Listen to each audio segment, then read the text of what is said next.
It's basically how people understand or feel loved, right? And that's very important and foundational when it comes to love and relationships, because we feel loved in different ways, or we understand love in different ways. And we've been speaking about that, and how that it's important to understand people's love languages if we really want to love them, because we don't love people on our terms, we love them on their terms. Yeah, so you just say, this is how I will love you. No. People show you, tell you, give you cues on how to love them, and then you love them that way, as long as it is within the bandwidth of God's word and it's not unethical. You love them the way they want to be loved, and not the way you want to be loved. And that's the essence of love language. And that's even why a lot of relationships and marriages as alike have issues. And I've sat with couples, many of them, and a lot of the times, the issue is just understanding love languages and being able to speak it effectively. This one understands love this way, this one understands love this way. And because they don't really understand that this is how this person wants to be loved, they kept insisting on how they know how to love, and they kept hitting a brick wall until they come to a point where they now say or understand and know that, okay, this is how this person wants to be loved, and then they love that way. For example, I think I told that story here about how a mentor of mine got married to his wife and didn't know that his wife's love language was acts of service. So he would be in the room, the wife would be cooking in the kitchen, and she would say to him, honey, can you please come? He would come all the way from upstairs, downstairs, where the kitchen is, and she would say, can you please help me pick up the knife? And he was wondering initially, why would you call me all the way from the bedroom upstairs to come and pick up a knife downstairs that was beside you? He didn't understand it. In fact, he was angry, until he got to realize that her love language was act of service. So she wasn't calling him to come and pick the knife because she could not pick it. She was calling him to pick up the knife because she loves it when people serve her, when people help her, when people do things for her, which is the essence of acts of service. You see that? Yeah. So that's what we started talking about. And then we now went into details from last month, where we now began to focus on the dialects of love. To say, within every language are dialects, right? Yeah. So it's possible you know how to speak Igbo, but it's possible you don't know a particular dialect, or you don't speak a particular dialect within the Igbo culture. And that is the same for every other culture and language as well. So we began to look at the dialects of love, the details. So the dialect is a version of a language spoken by a specific group of people. I would say love dialect speaks to the specificities of how love language is expressed. The specificities of how love language is expressed. To say, yes, we know words of affirmation is important to a person, but what are now the details of that language? So last month we focused on words of affirmation. Words of affirmation. And we spoke about different dialects like encouraging words. So people who love, or who have words of affirmation as a love language, love it when you encourage them with your words. And one of the things we must note is, this even doesn't have to be your love language for you to learn about it. In fact, it doesn't have to be your partner's love language. Every reasonable person, quote and unquote, would enjoy it when you speak well to them. Troubles. Would enjoy it when you spend quality time with them. Would enjoy it when you give them gifts. Would like it when you help them and serve them. Would like it when you give them non-sexual touches, even though some people don't like touches at all. But the truth is that most people would like that. But love language is now that it's in different degrees. So some people like some things more than other things. You see? And that's what love language is about. So we talk about the dialects of encouraging words. How that you need to speak encouraging words, kind words as well, appreciation, compliments, and then humble words. These are the 5 dialects we talked about last month. Encouraging words, kind words, appreciation, compliments, and humble words. Under humble words, we said that it's important to understand the difference between request and demand. That when you are speaking to your partner, reduce the way you make demands. make requests. Oh, can you please do this for me? Yeah. Would you, is it possible to get this done? Right? Don't say, oh, because I'm the man, so I can just be commanding her. Yeah, go and do this. No.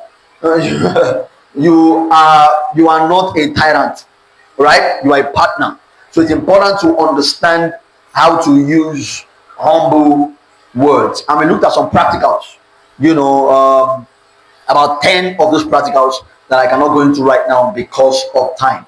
But we will speak about the second love language today, the dialects of quality time.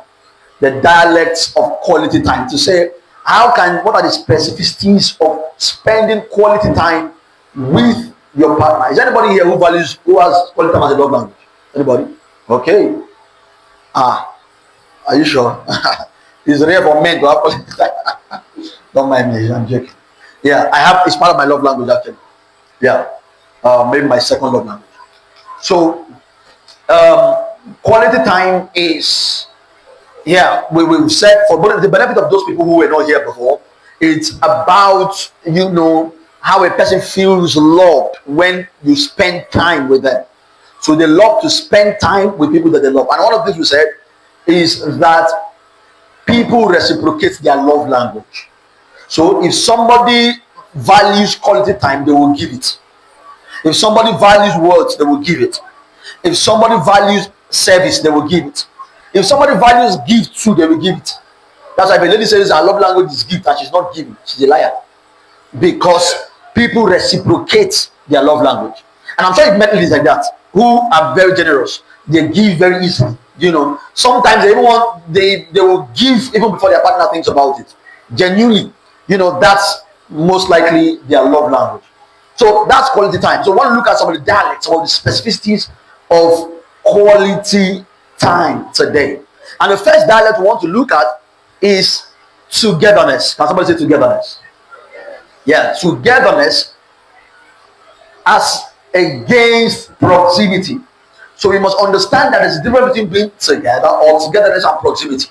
The fact that you are close to him doesn't mean that you are together. Yeah, you can be close to someone and not be together with them. Togetherness has to do with the activities you do together, right? The things you engage together in. That is really what counts. You see, that's why there's a difference between quality time and quantity time. They're not the same thing. Quantity time is not necessarily quality time. For example, you can be in the same house with somebody for 5 hours and not speak to them. So you have spent quantity time with them, but you have not spent quality time with them. Yeah, you can be eating together in the same plate, or even in the same table with someone and not spend quality time with them. You have spent quantity time in the sense that you have eaten together on the same table, but you haven't spent quality time. Am I communicating here? Yeah. And that's really the essence of even eating together.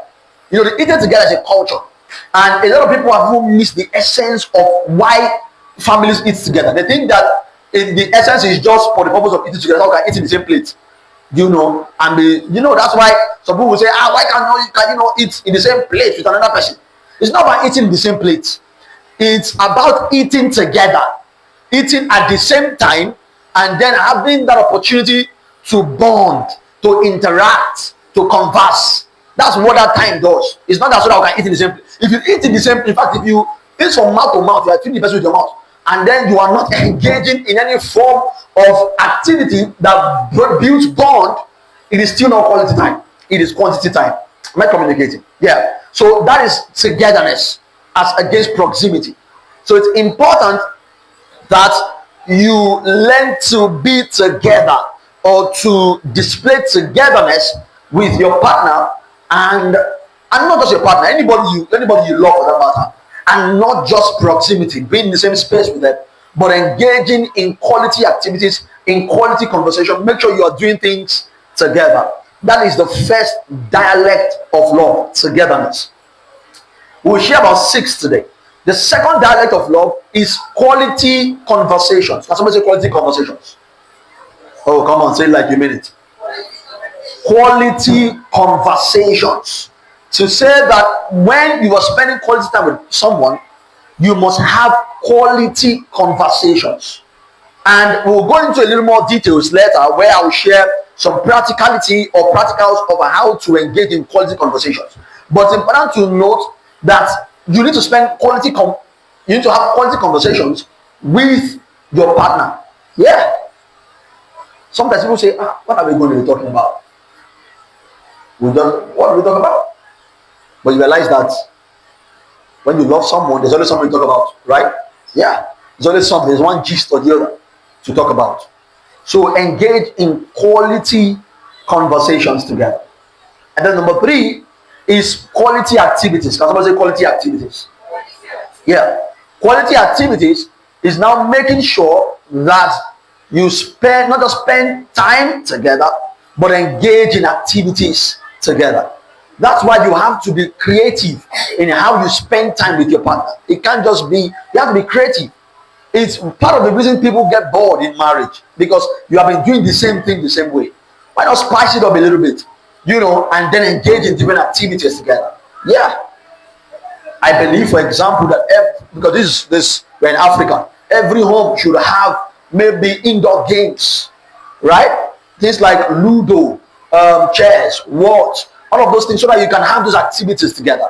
It could be, and it's don't limit yourself. It could be a wide range of activities. It could be reading together. It could be like, okay, we're going to read together once every week, 30 minutes every week. We're just going to spend time reading together. It could be praying together. We are going to spend 15 minutes, 30 minutes every day just praying together. Well, we're going to spend, if you're not married yet, we're going to spend 1 hour weekly or 30 minutes weekly praying together. You see, I'm sure you've heard a statement that says couples who pray together stay together, right? Yeah.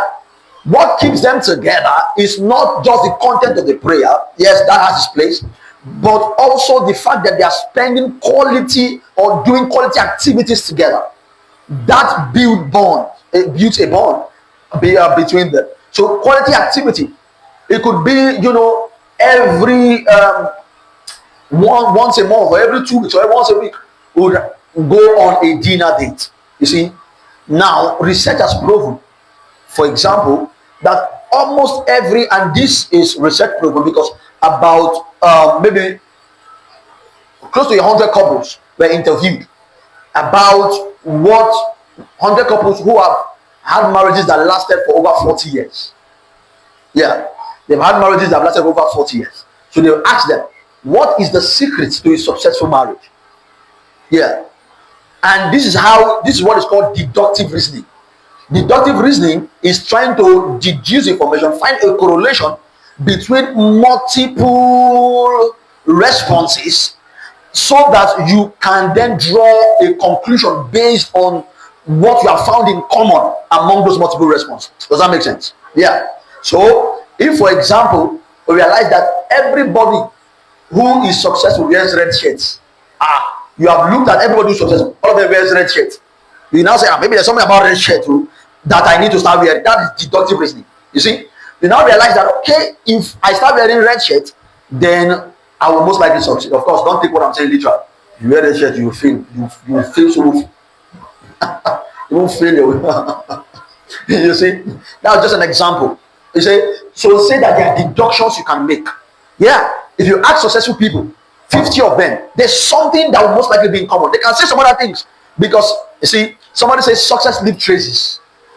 When people succeed, there will be traces. Sometimes, I might say this, people who succeed don't even know what made them succeed. Yes, sometimes people don't do. Sometimes they assume that it is what made them succeed, but it's really not what made them succeed. Yeah, that's why sometimes you see that people will share certain principles. Some people will go and do them, yet they will not succeed. You wonder, but this person said this, I tried it didn't work. You see, because successful people sometimes don't know. They think this is what made them succeed, but it might actually be something else that made them succeed. But guess what? If you do a study of all the successful people, there are commonalities you will find. There are traces you will find. You will see that, okay, maybe they wake up around 4 a.m. to plan their day. Maybe they work, harder than other people. They apply diligence. They apply themselves to this. there is always commonalities among people who succeed. Same thing in relationships. So these couples were studied, and guess what? One of the things they found that was common amongst almost all of them, because sometimes you might not find it everybody, but almost all of them, is that they had one form of dinner dates or the other. One form of what? As simple as that is. It doesn't even make sense. But they had one form. Every couple that succeeded had one form of dinner date or the other. Yeah. So it doesn't mean that now the dinner dates varied. The application varied from couple to couple, but they had one form of dinner date. One time of the week, 2 times of the month, where they just went somewhere and spent exclusive time being together. That was one of the common things that we found among every couple. You see? So it's only wisdom to employ that into your life and your relationships. To say if people who have succeeded in marriage had one form of dinner date or the other, then maybe I should as well. Yeah. For some of them, they might not be going out to restaurants. They can do something even in their house. But something special. So okay, today we're just going to light some candles and spend some time talking. You see, those are quality activities. Quality activities. Then number 4, the next dialect of quality time is attention. Can somebody say attention? Attention is very critical, and it's also very related to quality conversations.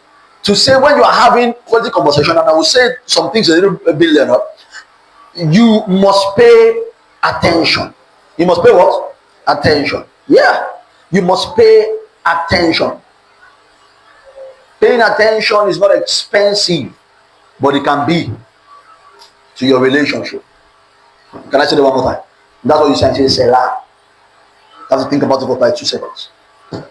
Paying attention is not expensive, but it can be to your relationships. It can be expensive to your relationships if you don't pay attention. You see, you need to pay attention to pay attention. Are we together? You need to pay attention to what? To paying attention. It is very, very, very important. You see, because if you don't pay attention, you will pay something else. Yeah, you can pay divorce, you can pay breakup, you can pay strain. What do I say? You chop exactly. So pay attention. So attention is very critical. I don't want to stretch it because, like I said, I will speak about it a little more later. Then number 5 dialect of quality time is listening. In fact, what is called emphatic listening. Can somebody say emphatic listening? Not just listening, emphatic listening, because listening has 5 levels. There are 5 levels of listening. The first level of listening is what is called ignoring listening. When somebody is talking to you and you are ignoring them. How do I know you are ignoring when your partner or any other person, but that matter, is speaking to you? When you are not looking at them. If you are doing something else when somebody is talking to you, you are not listening. Don't say I'm listening to you. No, someone will say I hear you now. But when they complain, I say you're not listening. You say I hear you. No, yes, you are hearing, but you're not listening. Because there's a difference between hearing and listening. Hearing is an evidence that you're not deaf. Listening is hearing with understanding. Am I communicating? If you have ears, you hear. People outside that can be hearing what I'm saying, but it doesn't necessarily mean they are listening to me. Does that make sense? Yeah. So ignoring listening is the lowest level of listening. You should not ignore. Now, this is it. I understand that sometimes somebody can be talking to you and you have to do something else. Yeah. But there are times where you have to put everything away to listen to them, especially when it is something important, even if it's not important. Yeah. You could say something like, okay, see, can you give me 5 minutes or 10 minutes? I need to sort out something so that I can give you my full attention when I finish. That's better than ignoring them. Am I communicating? Yeah. Ignoring listening. The next level of listening is called pretensive listening. Pretending listening. Where you are pretending as if you are what? You are listening. You can do like this. Exactly. When they now ask you, so what's the last thing I said? I say, now you're not listening. Yeah. Even when we are speaking, we know people who are pretending listeners. Some people do like this, but their mind is in the goosey soup. They are not listening to what you are saying. Pretending listening. Yeah. That's second level of listening. My communicating. Yeah. So that is ignoring, pretending. The third level is selective listening, where an individual only selects what is important to them. You are talking to them, they are not listening to you until you mention or say something of interest. It could be that you're not talking about football. Hey! That's what they want to. That's what they want to hear what you're saying. Or that's about fashion or something that's of interest to them. That's selective listening. Then the fourth is attentive listening. You see, that's when you now pay attention to what the person is saying, which is very important, because where your attention is where you are actually listening. If you are not paying attention, you are not listening. So that is attentive listening. But then there is a higher level of listening, which is maybe the best form of listening. It is called emphatic listening. Emphatic listening, where you are listening. Not, you know, some people, a lot of people listen to reply. They don't listen to understand. It's not the same thing. People listen to what? To reply. So as I'm talking now, you are saying, okay, so what will I say next? Okay. If you are listening to reply, you will really not really understand what the person is saying. That's why sometimes people engage in long arguments. When people engage in long arguments, one person is not listening, or maybe two.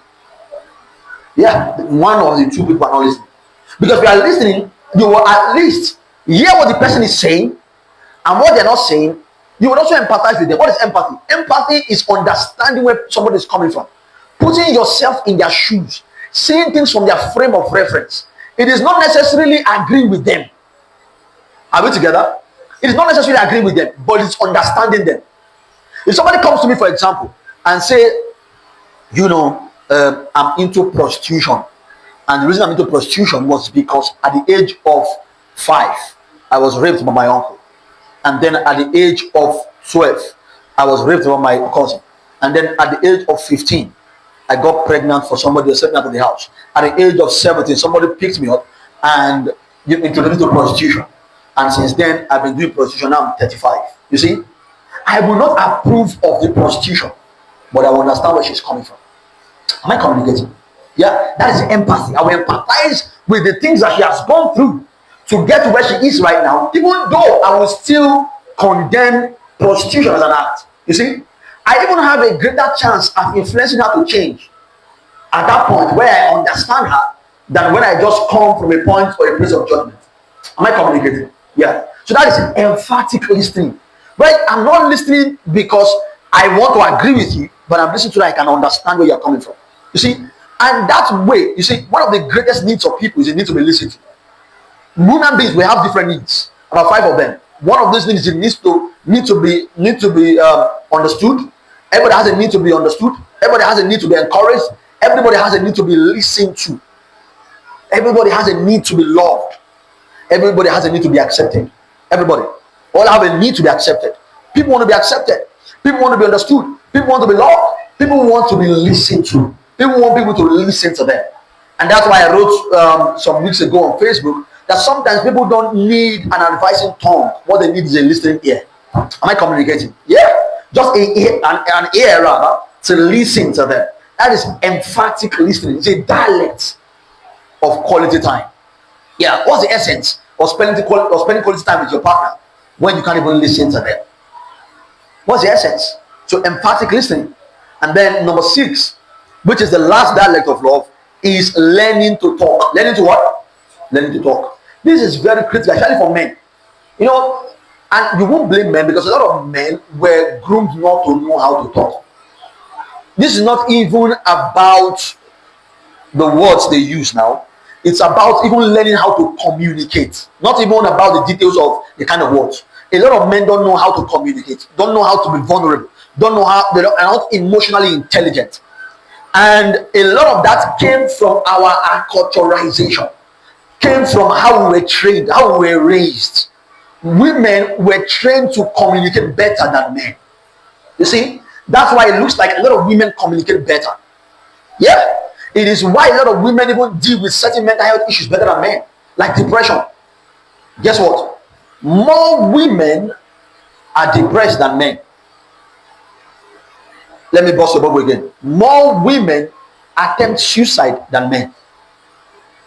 Let me not give you the final straw. But more men die by suicide than women.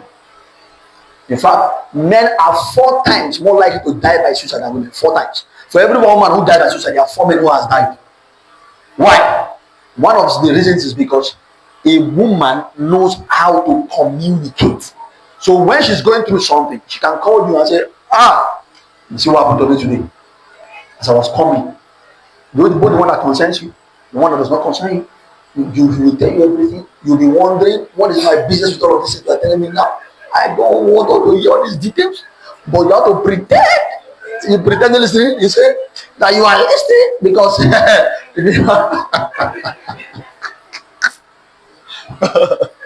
but that is helping her. That is helping her. Yeah. Because a problem shared is a problem half solved. And I add, a problem concealed is a double problem. Because a problem concealed is not just an actual problem anymore, it also becomes an emotional problem. Because there are 2 kinds of problems. There are real problems, there are emotional problems. A real problem is actually any problem that is actually obstructing you from achieving your goal. That's a real problem. An emotional problem is how you now feel about that problem. You see, when you speak about a real problem, you feel better about it. You have eliminated one part of the problem. But if you are someone who doesn't even talk at all, you are left with the emotional problem and the real problem. And when you have the emotional problem, the chance of solving the real problem is reduced. Am I communicating? Yeah. So we need to learn to talk. Men and of course women alike, we need to learn to talk. Learn to just open up. Learn to be vulnerable. I've been doing a series on men, on social media recently, where I've written about what's that other my series says? The man as a head, and then I started the man as a human. You see, because a lot of the times we just know men as head, but the man is also a human. He's a human before he's a head. And I have said human beings are emotional. Human beings express their emotions. Human beings are vulnerable. So it's okay to be vulnerable. It's okay to learn to talk. Yeah. So a lot of men are not trained to know how to talk. And there's some women who don't know how to talk as well. When I say know how to now, I'm not talking about whether they are abusive. No, I'm talking about just being open to communicate and just talk about things, particularly how they are feeling. You see, yeah, particularly how you are feeling, not just on the surface talk of how was your day. It was fine. Did you go to what happened in the office? Oh, everything was okay. See, that's why if you ask most people how their day was, or how they just all you will say is fine. They won't give you the details of what happened. Particularly men. How are you? Fine. How was your day? Fine. How is everybody at home? Fine. How is tomorrow going to be? Fine. How about next year? Fine. Everything is what? Fine. But while everything might not be fine. You see? But for an average woman, how are you? Fine. How was your day? Are you sure you want to hear?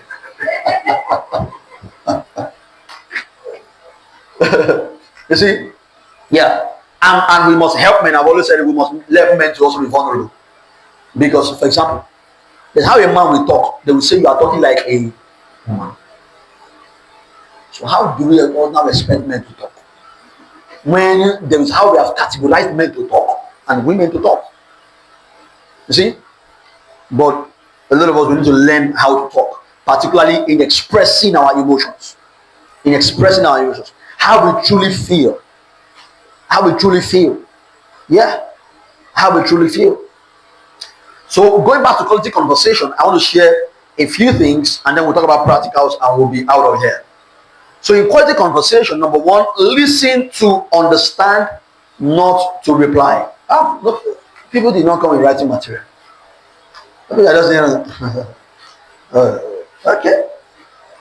Listen to understand, not to reply. So we are listening to understand, not to reply. Like I said, a lot of people listen to reply, not to understand. And when you listen to reply, you miss the whole point. Yeah. You miss the whole point. When you are listening because you want to have an answer, you're trying to, okay, what will I now say after you finish talking? No. Listen, when you understand, you always have what to say. You always know how to reply. You see? Yeah. So listen to understand, not to reply. Yeah.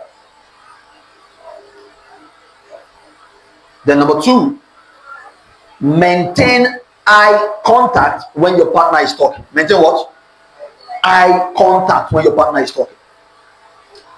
Like I said earlier, where your attention is where you are listening to, or what you are listening to. And how do I know you are paying attention? What you are looking at primarily. The second most important organ in listening are your eyes after your ears. The second most important organ is speaking are your eyes after your mouth. Can I say that again? The second most important organ in listening after your ears is your eyes. The second most important organ in speaking after your mouth is your eyes. How would you feel, for example, as I'm speaking to you and I'm doing like this? We need to understand the dialects of quality time. How would you feel? You want wrong with this man? You can't even live here. You see? Yeah, because I'm not looking at you. Because the eyes are the gates to your soul. Yeah. That's the gate to your soul. So you have to maintain eye contact. When I remember the first time I was going to speak in public, I was going to preach in church as a very young child on Children's Day. And of course, I was fidgeting. But that was the first time in a big church. The advice they gave me is when you are talking, just look on top of the ceiling or their head. Don't look at their eyes. Well, maybe it was effective for my age. But as an adult, that's a very nonsense advice. Because you can't connect to people if you're not looking at them. You connect to people when you look at them. Yeah. Yeah. So when was the last time you looked at your partner? Eyeball to eyeball. You looked at them. Let them see that you love them. Let them see that you are paying attention. Let them see that you're listening to them. So maintain eye contact when your partner is talking. Now, it doesn't mean that you nod like this. I say, they said we should maintain eye contact. You will look like an Ojuju Kalaba. That's not what I'm saying. You see, that's why even in maintaining eye contact, you have to use wisdom. You have to use wisdom. That's why there is the 2 seconds rule in eye contact, which says, look at the person in the eyes, look away for 2 seconds, come back again, look at them. You see, yeah. If it's your partner, it doesn't matter because you know them. But if it's somebody, for example, who you're not very familiar with, they can be uncomfortable if you keep looking for a very long time. So you can look 5 seconds, take your eyes for 2 seconds, come back again, look at them for 5 seconds. But with your partner, you can always maintain eye contact. Very important. So maintain eye contact when your partner is talking. Then number 3, give them your full attention. Give them your what? Full attention. Like I said, if you're busy in that moment, it's okay. We can all be. Let them know, I'm busy at this time. Can you give me 30 minutes? And I will have your full attention. You see? Yeah. When they say marriage is work, relationship is work, people you want to marry. You must put in the work. Abby, you want to be in a relationship. It's not a butterfly. Are we together? It's not chemistry and biology. There's physics too. You see? Chemistry is the feeling. Abby, biology is the intercourse. Physics is the calculation, the work. Clock it. Yeah. So it's not all butterfly. Yeah, there's work. There's work. And it's part of the work because sometimes you don't feel like it. Sometimes you're even tired. But you have to. You have to give them your full attention. And sometimes you are sleeping, you can't even listen that day. You can say, please. Because one of the worst things you can do to a person is to doze off while they are talking to you.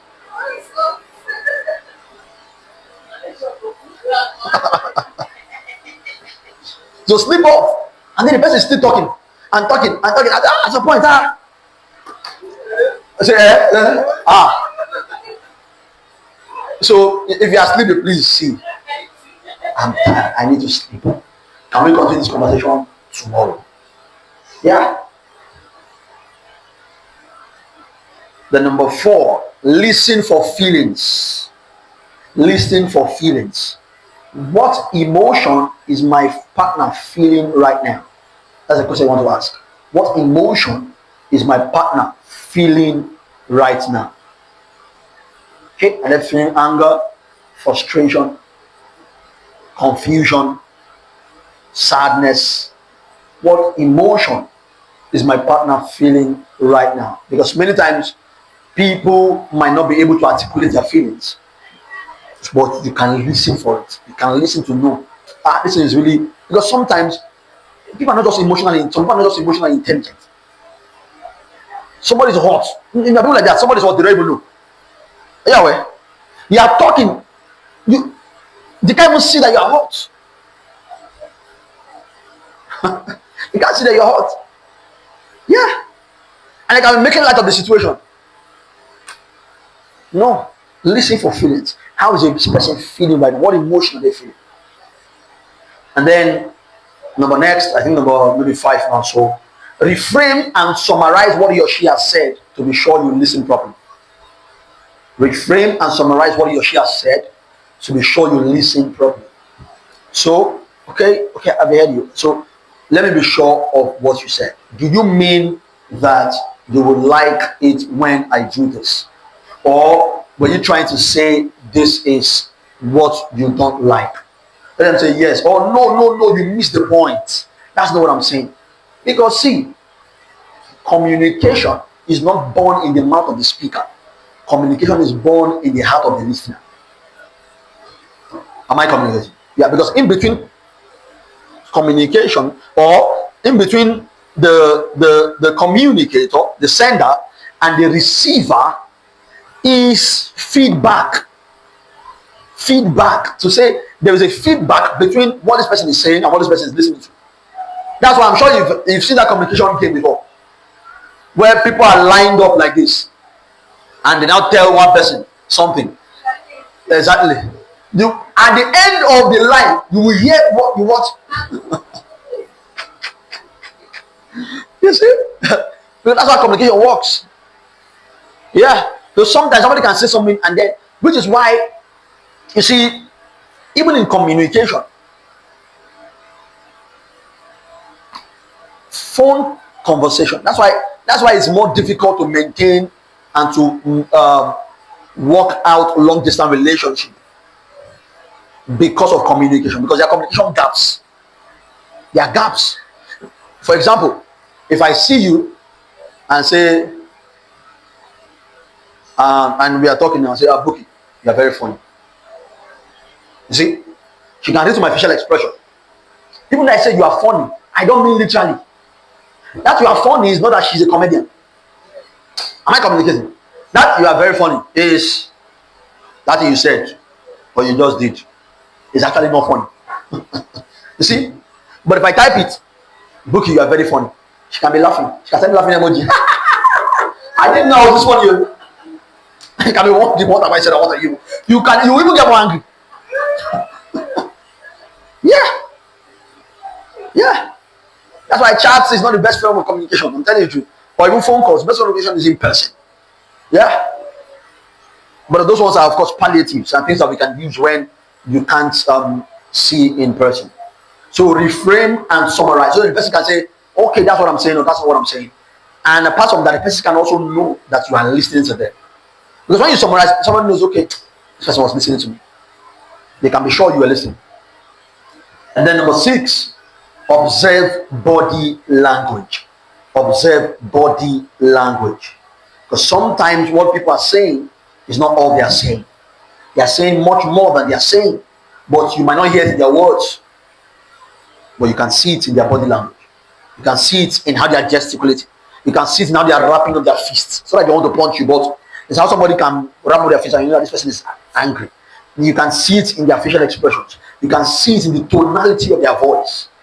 So observe body language. Yeah. And then finally is refuse to interrupt. Refuse to interrupt.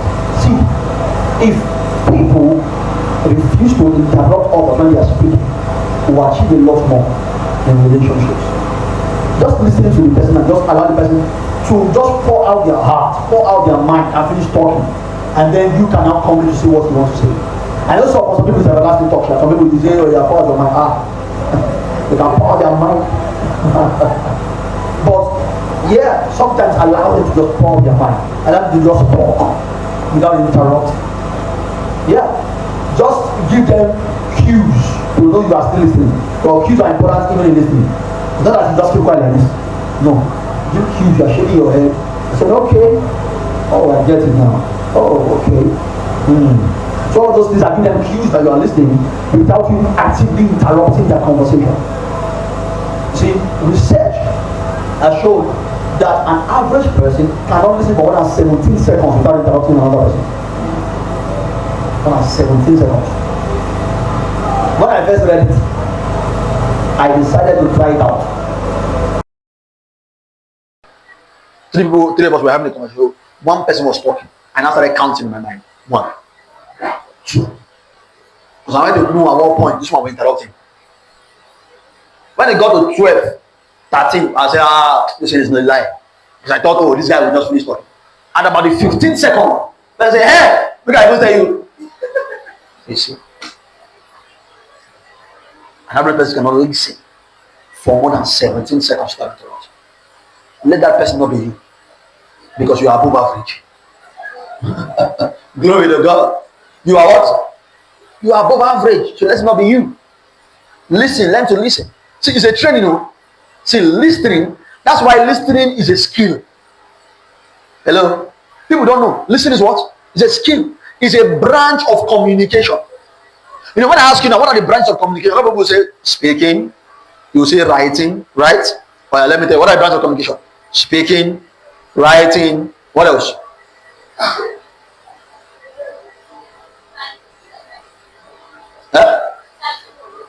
They are also called like branches of communication.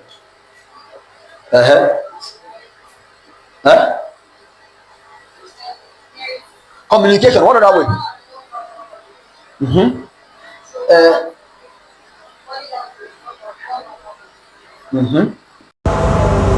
So, okay. So my point, however, is that when you ask people to list branches of communication or modes of communication or types of communication in that sense, they leave out listening. But listening is actually a branch of communication. It's actually a mode of communication. Yeah. So you are communicating a lot by listening. Hello. That's a part of communication. So listening is communication. So it is an art. You need to learn it. But somebody rightly said that listening for some people is more difficult to learn than a foreign language. For some people, it's easier to learn foreign language than learn to listen. I should have made it last morning. It's easier for people to learn Spanish than learn how to listen. So it's a skill. It's a skill. So if it's a skill, it can be developed. Because nobody is born with a skill. Nobody. Yeah, certain people are more predisposed to listening than others. Particularly introverts. But you can learn to also listen, whether you are introvert or extrovert. Being quiet doesn't mean you are listening. No. Okay, no. You must understand, whether you are quiet, you are not saying anything, does not mean you are listening. You can be hearing, but you are not listening. Yeah, we have said that already. You can be quiet and be thinking about something else and not be invested in the conversation. So being quiet, you must understand that. The same way being quiet is not the same as being gentle. You can look at somebody who's quiet and say, that's a gentleman. That's a lie.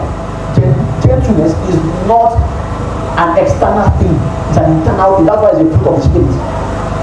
Am I coming? It's not external. It's nothing external. Because you can see somebody who's extroverted, who's friendly, jovial, outspoken, and say it's not gentle. And look at somebody who's quiet and say he's gentle. Why the one who is gentle living with a woman? You will know that he's not gentle. Who is quiet? Am I complicated? Why the one who is extroverted? So gentleness is not external. So refuse to interrupt. So let's get to the practicals as we begin to round up today. So I'll just read out a few practicals or how you can practically begin to spend quality time with your partner. And if you don't have a relationship with anyone that you love, really, your friends, your family, as the case may be. Number one, take a walk together through the old neighborhood where one of you grew up. Ask questions about your spouse's childhood. Ask what are the fond memories of your childhood. Then, what was the most painful about your childhood? So talk about it. So you grew up in Ajegule, go back to Ajegule, walk, take a walk, Mushin. Take a walk around there and just talk about your childhood. Oh, that's the compound I grew up in, and then have conversations about your childhood. What was the most Think about growing up in this place, in this neighborhood. What was the most painful experience you also had? Does that make sense? Yeah. Number two, enjoy the outdoors together. Outdoors. Visit a beautiful park, recreational center, university campus. See, this is some people will say, and I used to be among some of those people.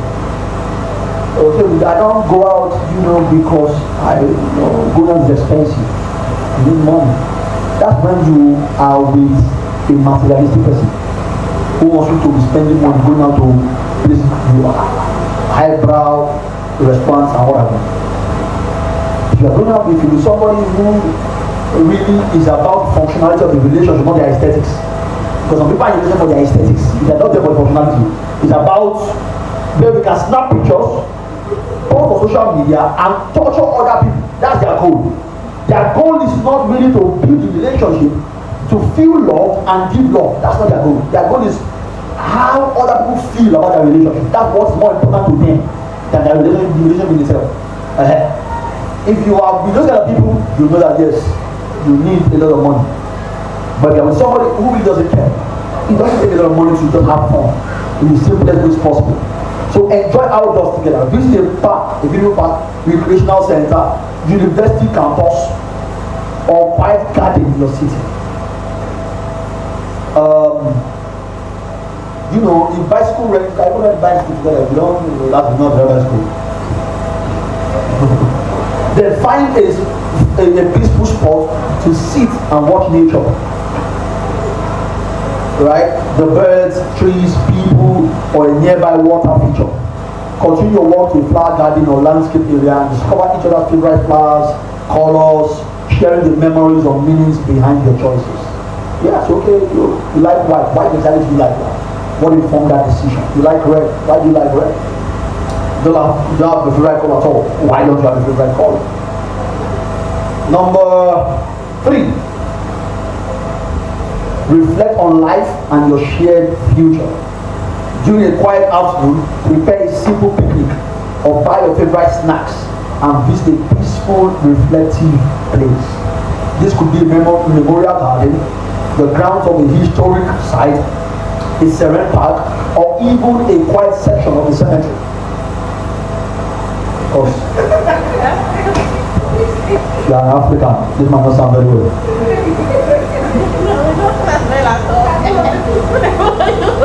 Confession, I lifted this from the book. This is why I lifted it from the book. So, cemetery, even me. So, don't visit cemetery. You see that white people, they don't send all these things. Now, where they send that? But they now put in the caveat here. If you are both comfortable with the idea, that's the caveat. Spread a mat or sit together and enjoy your meal somewhere. You couldn't be your balcony at home. You couldn't be your parlor. Shift the chairs, put a mat there, play Ludo or something. Like I said, get household games. Once a week, Netflix and chill, right? Yeah, if you're married. Yeah, it's very important. If you're married, you're not going to be Netflix and chilling.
host sitting and talking with you. The next week, call her one week after, and say, I want to make a date with you one evening this week to sit on the yellow sofa and talk. Which and what time will be best for you? Yeah, don't say the sofa if our favorite place is jacuzzi. So make sure it's something that is a favorite place for her, and then you tell her that, okay, I want to go to that favorite place of yours to talk.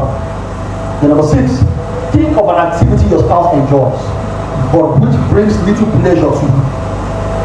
Because you have to be selfless. I mean, in relationship, we talk about this selflessness. My mentor will always say, only dead people can stay married. Only what? Dead people. They are not dead, they are not stay married. If anything is about you, what you want, when you want it, how you want it, just be counting your days in marriage. It can't work. Yeah. So think of an activity your spouse enjoys, but which brings you little pleasure, that you don't really like, but the person likes it. It could be football. Hello, ladies, I know you don't like football.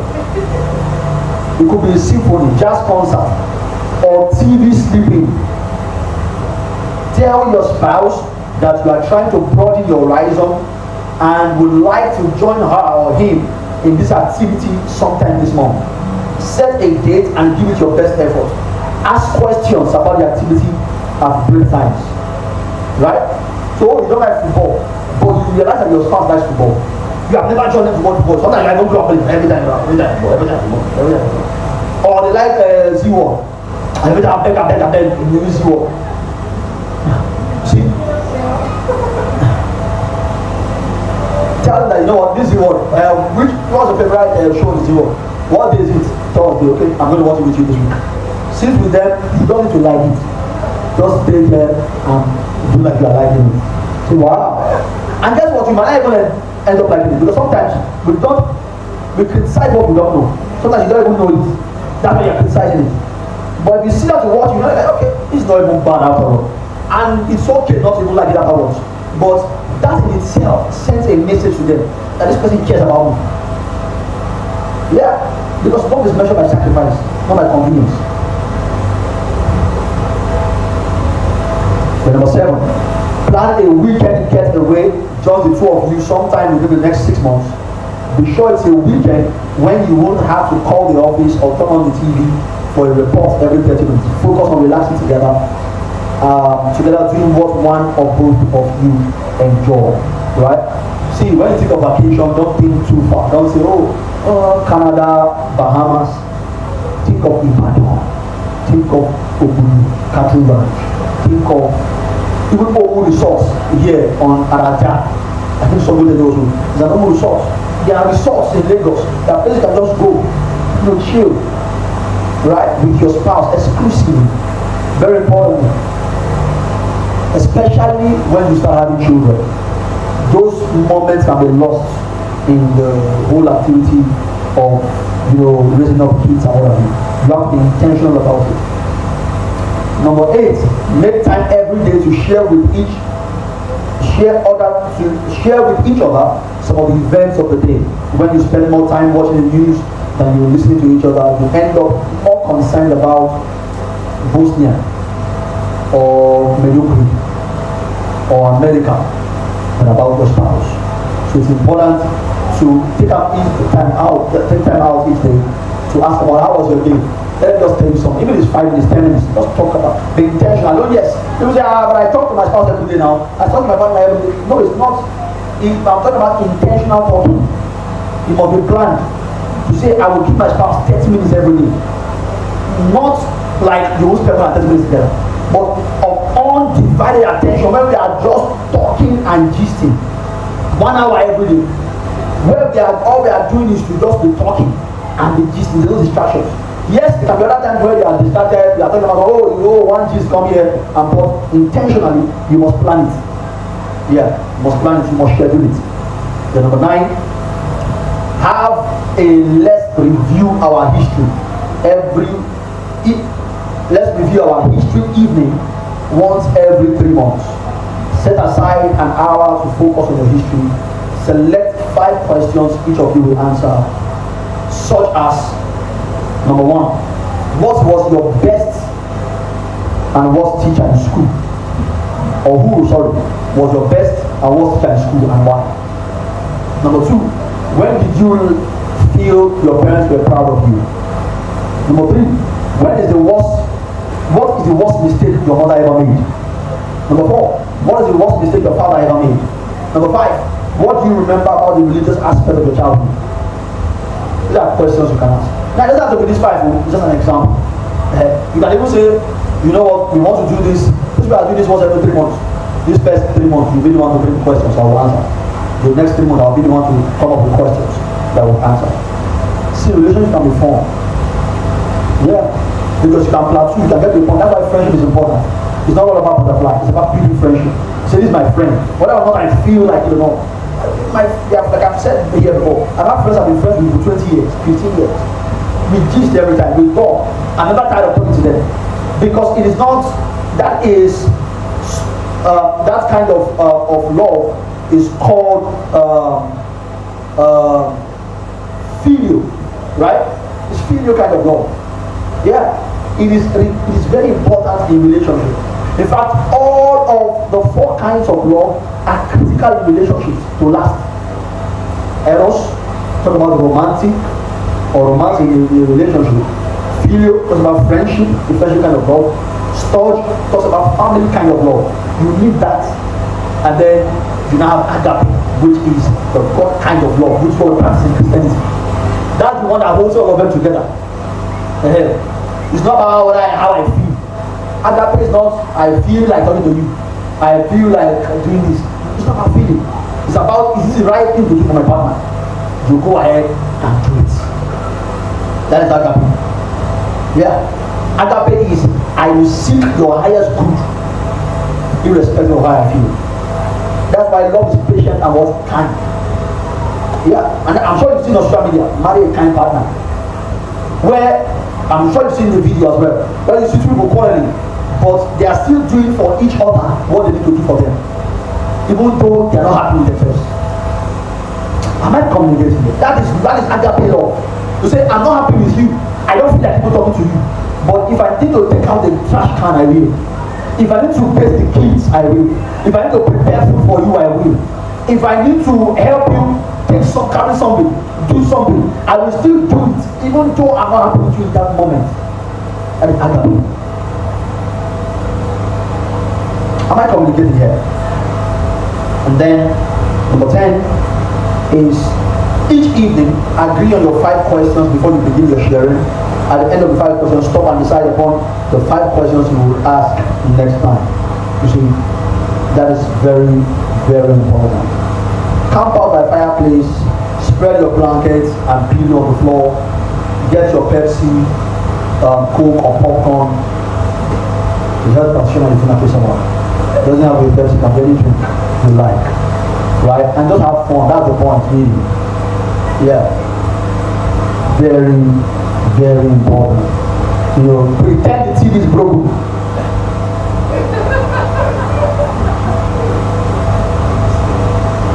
And talk. Yeah. Especially when you see, all this I'm saying is easier when you are dating. It's more difficult when you are married. Yeah. Because when you are dating, the butterfly is still there. The excitement is still there. The feeling is still there. The infatuation is still there. So you can go, in fact, you will say, I will take a bullet for you. All of them is still there. But when you now settle in marriage, you have to now be intentional to do some of these things. So you talk till the sun comes up or something else happens. If the floor gets too hard, you go back upstairs and get to bed. You won't forget this evening. Okay, so that's all I've got for you today. Hopefully these 3 points of mine are able to convince you, not to confuse you. That you can clap like you want to clap. So we can take questions if there are any. And also maybe something, you also want to share something that stood out for you, because we like to do that at the end of each session as well. Something that stood out for you in today's session. So okay, this stood out for me, and I just want us to say this is something I've learned today, something I'm taking home from this session, you can go ahead and share.